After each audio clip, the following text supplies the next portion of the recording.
meus prezados irmãos, sejam bem-vindos. Você está no canal da Psicografia da médium Nancy Souza, para mais uma semente do Evangelho. A semente do Evangelho de hoje, vamos falar um pouquinho sobre o capítulo 14, honrai o vosso pai e vossa mãe. Vamos começar com a prece, pedindo a proteção dos benfeitores espirituais. Deus Todo-Poderoso, permiti que os bons espíritos me assistam nas comunicações que solicito. Preservai-me da presunção de me crer livre da influência dos maus espíritos, do orgulho que poderá desviar-me de todo sentimento de caridade para com outros médiuns. Se eu for induzida ao erro, inspirai a alguém o pensamento de me avisar a mim e dai-me a humildade que me fará aceitar a advertência com reconhecimento, acatando como em meu favor, e não de outrem, os conselhos que resolverem ditar-me os bons espíritos.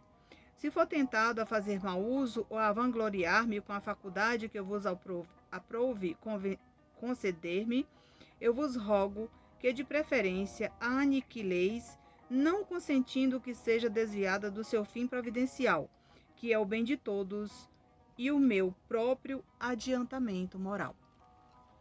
Por que eu quis fazer essa prece hoje na nossa semente do Evangelho?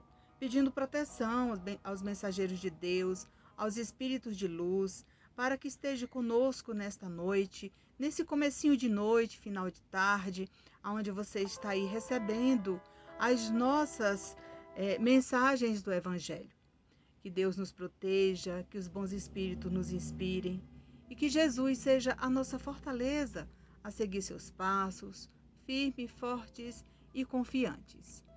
Vamos fazer uma prece nesse momento para os doentes, porque os doentes são tão necessitados de boas vibrações, de energias salutares. E nesse Evangelho, quando você estiver assistindo a mensagem do capítulo do Evangelho escolhido, capítulo 14, honrai vosso pai e vossa mãe, você vai lembrar dos doentes. Então vamos fazer uma prece agora para os doentes. Nós vos suplicamos, Senhor, lançar de um olhar de compaixão sobre o sofrimento de todos aqueles que se encontram acamados, aflitos, que estão nos hospitais, dignando-vos fazê-lo cessar, se estiver isso em vossos desígnios. Bons espíritos, ministros do Todo-Poderoso, auxiliai-nos no desejo que temos de aliviar. Encaminhai o nosso pensamento, a fim de que vá derramar um bálsamo salutar em seu corpo e a consolação em sua alma. Inspirai-lhe a paciência, a submissão, à vontade de Deus. Dai-lhe a força precisa para suportar as dores com resignação cristã, a fim de não perderem o fruto que possa alcançar dessa provação. Então, nesse momento de fé e de esperança, nós vamos suplicar ao Mestre Jesus, enviar bons espíritos para nos assistir, acolher e amparar os irmãos necessitados.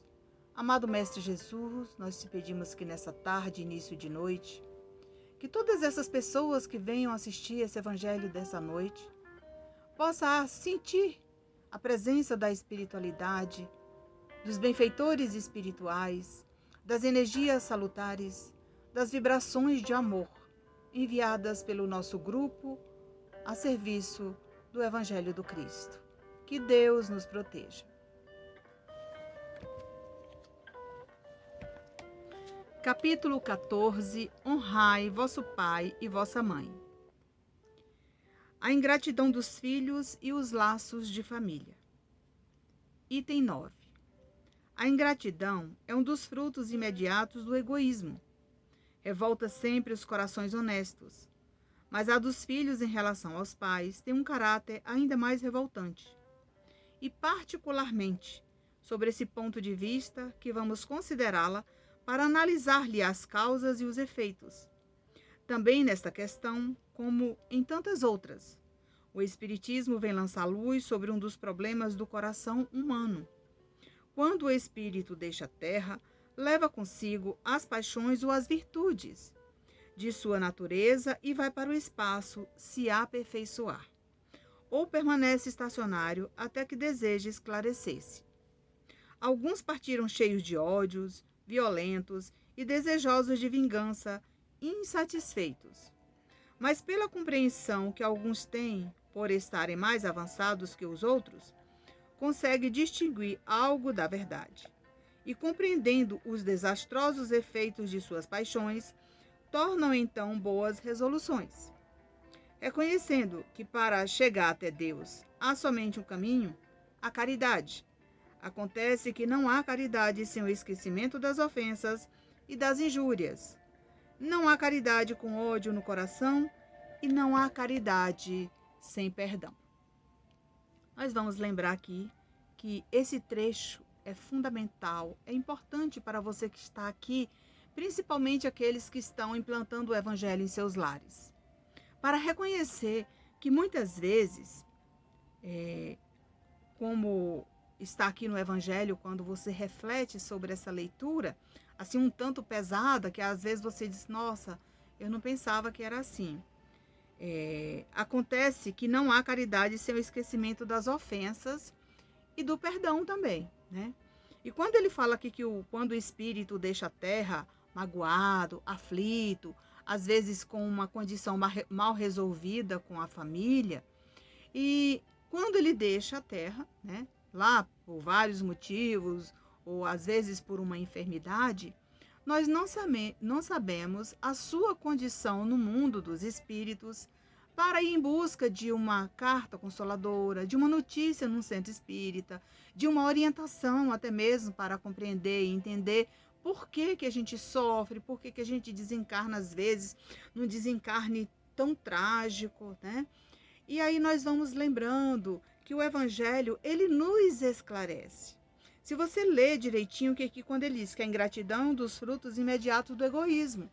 Tem pessoas tão egoístas que às vezes seus pais estão passando necessidade e ele nem lembra de visitá-lo. Não lembra de perguntar se ele está precisando de um medicamento.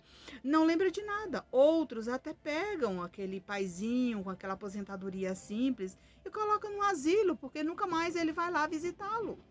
É muito fácil fazer isso. Mas, meus irmãos, nós lembramos que o Evangelho do Cristo, ele nos esclarece tudo isso. E o que vamos falar um pouquinho agora sobre a família, sobre o nosso lar, isso quer dizer que no nosso lar é o local onde aprendemos todas as matérias possíveis aqui no planeta Terra. Nós aprendemos a matemática, o português, né? Aprendemos história, geografia, todas as matérias. Inclusive, né, a virtual. Aqui a tecnologia, onde nós estamos aqui frente a frente com a tecnologia, trazendo esse evangelho para você.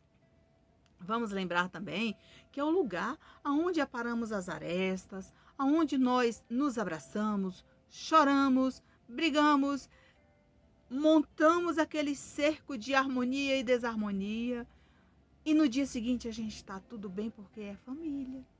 Não existe família perfeita na Terra. É claro que tem algumas que têm uma compreensão mais que outros. Outros já têm paciência, sabe tolerar, sabe esperar, né? Não toma decisões precipitadas.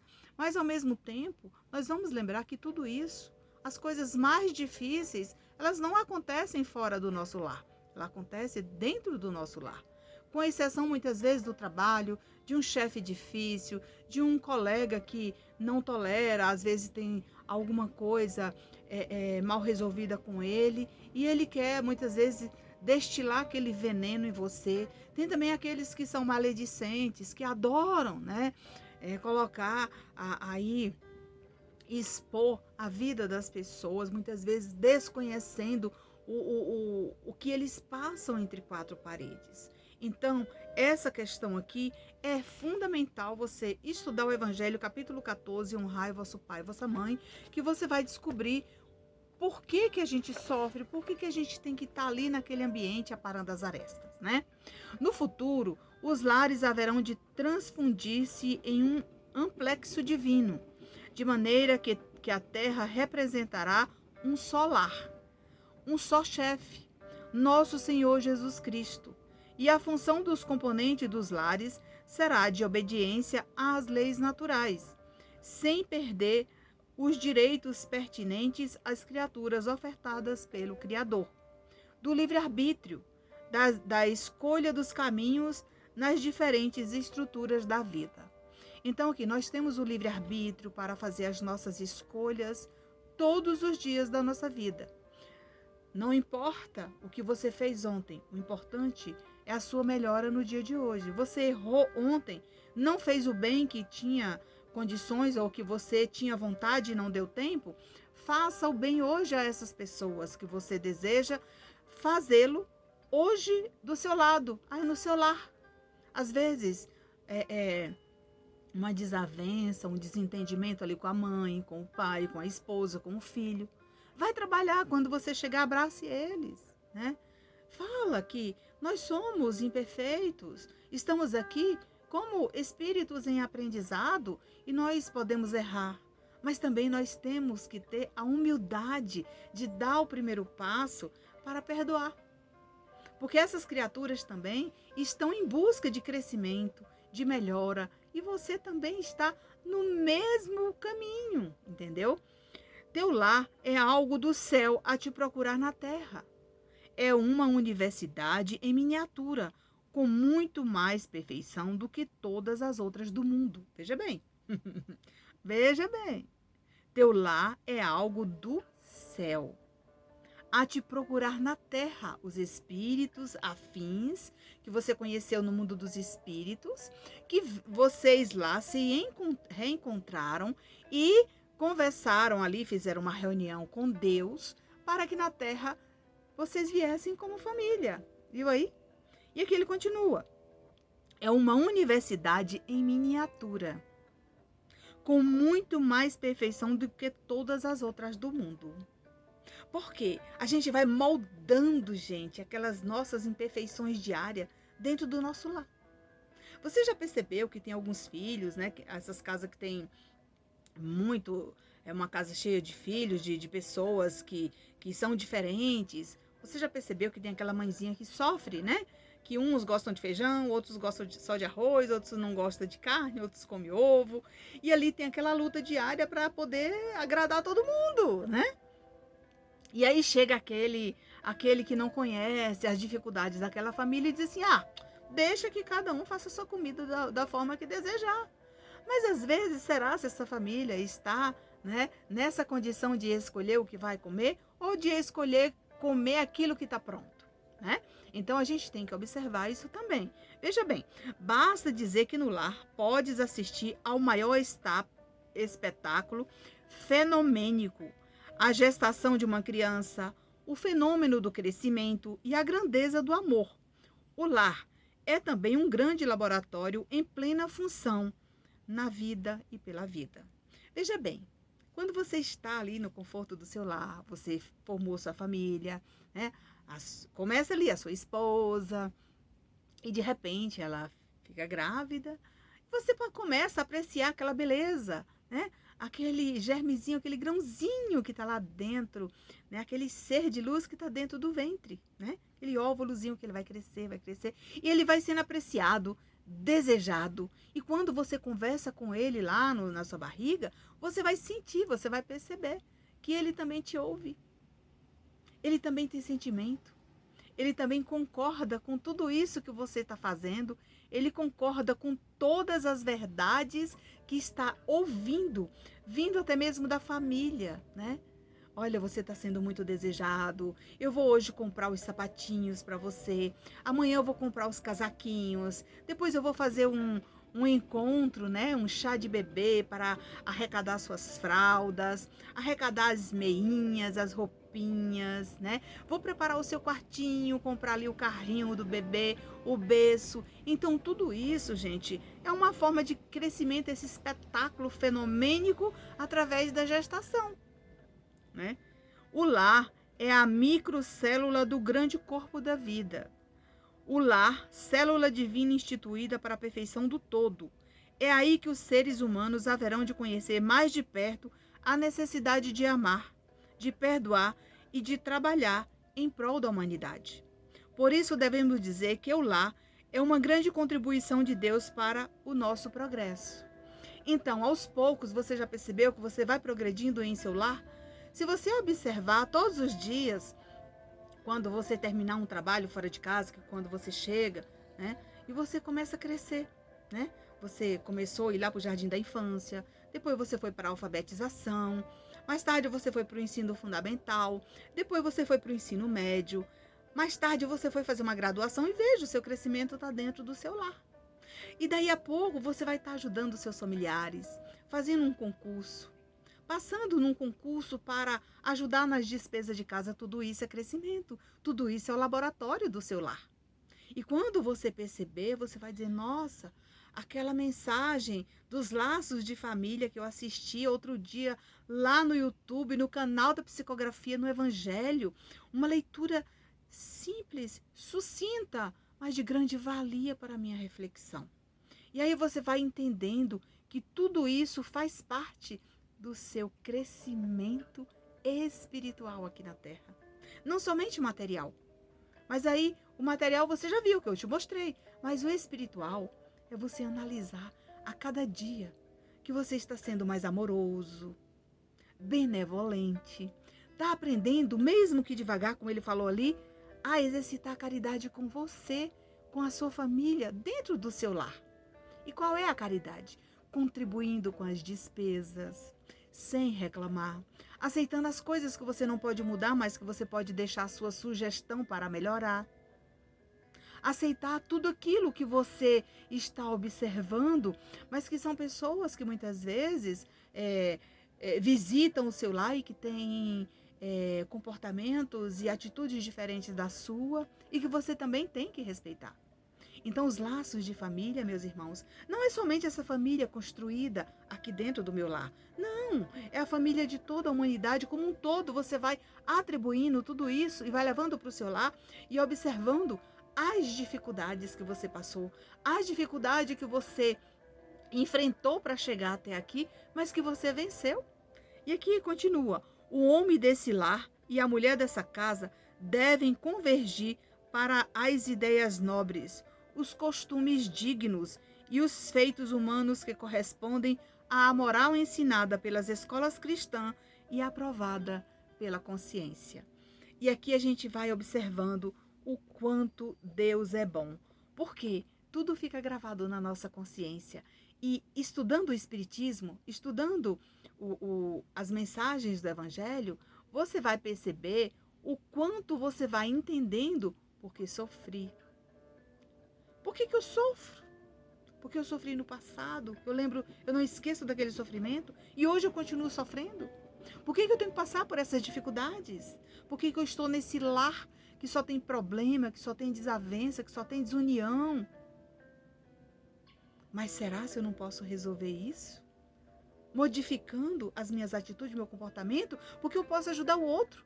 Porque fazendo isso, aquelas pessoas dentro do meu lar vão começar a perceber, nossa, fulano mudou. E aí eles começam a observar você e tê-los como espelho, a se espelhar nas suas atitudes, nas suas mudanças. Lembra da reeducação alimentar? É a mesma coisa. Você come aquele prato enorme, mas você tem vontade de comer mais, coloca um segundo prato. Você já não vai mais sentir aquele sabor dos alimentos, a mastigação não vai ser mais a mesma, porque os alimentos vão sendo triturados goela abaixo e você não vai sentir quase nada, porque o segundo prato, ele não tem tanto sabor como o primeiro. Porém, você vai sentir saciado, pesado. Mas quando você faz uma boa alimentação com reeducação alimentar, você vai comer aquela quantidade de proteína, aquela quantidade de alimentos que vão trazer a necessidade do seu corpo, né? As vitaminas necessárias junto ali num pratinho só. E daí você vai percebendo, nossa, aquele dia eu estava ouvindo aquela mensagem no Evangelho e é isso mesmo que acontece. Então, para você que está chegando agora, vamos lembrar que tudo isso é possível. Vamos reeducar a nossa mente para proferir palavras benevolentes estudando o Evangelho. assistindo conosco as sementes do Evangelho, que é uma mensagem sucinta, uma mensagem rápida, que dá para você assistir dirigindo aí no seu automóvel. Coloca o seu telefone lá e vamos ouvindo até o seu destino final. Então, nesse momento, eu agradeço a todos vocês que estão assistindo esses momentos conosco aqui no nosso canal da psicografia, que são as sementes do Evangelho às 18 horas, para que você compreenda tudo isso que você está passando nesse momento atual, ou se você passou dias atrás, né? Não precisa ser num passado há muito tempo, não, que seja ontem, anteontem, né? Uma indiferença, uma indisposição com alguma pessoa, né? A partir de agora, não se preocupe, ignore tudo isso, abrace e diz que aquilo foi um mal-entendido. E vamos aproveitar e fazer a nossa prece final, lembrando dos nossos benfeitores espirituais que nos assistem e não nos deixam sem nenhuma mensagem para trazer para vocês. Invocação, que é uma prece. Vamos invocar o Espírito Santo. Vamos invocar a luz do Divino Mestre. Vamos pedir licença em nossa caminhada. Vamos invocar a beleza da vida.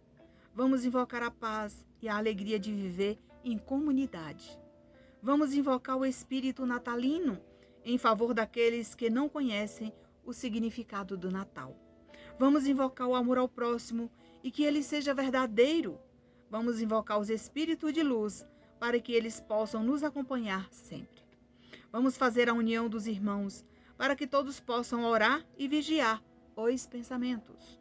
Vamos buscar mais conhecimentos para aliviar o coração dos irmãos que buscam orientações nas casas espíritas. Vamos buscar mais alegria em nosso dia a dia, para que a vida venha realmente valer a pena durante esta caminhada. Vamos buscar mais um pouco de calma diante dos tormentos que cruzarem o nosso caminho. Vamos abrir o coração para o amor, a alegria, a felicidade, e mesmo que seja momentânea, vale a pena. Vamos abrir o coração para entender o verdadeiro sentido da vida. Vamos abrir o coração para os bons e os maus momentos, mesmo que eles sejam passageiros, pois cada um deles deixam o seu aprendizado. Vamos abrir o coração mais uma vez para combater a discriminação nas casas espíritas com as pessoas humildes e menos favorecidas. Vamos acordar todos os dias com o coração cheio de alegria, agradecendo sempre pelo sol que brilha sem pedir licença para iluminar a nossa mente. Vamos, de uma maneira geral, abrir o coração para o amor, para as amizades, para servir, para se libertar de uma vez por todas das mágoas que existem dentro dele, para que as doenças não encontrem morada para servir de dormitório permanente. E, finalmente, vamos ouvir a voz do coração cada vez mais. Quando sentir sufocado, mesmo sabendo que a felicidade que ora deseja esteja presa nas amarras passadas, onde não é permitido lembrar. Jerônimo Mendonça. Esse é o nosso instrutor, o nosso colaborador, o nosso anjo amigo, o nosso protetor espiritual que nos assiste nesse momento, nessa semente do Evangelho. Se você gostou desse vídeo, curte, comente, compartilhe. Nos ajude a evolução do nosso canal. Muito obrigada por nos assistir, por nos encontrar e por nos seguir. Fiquem na paz do Mestre Jesus.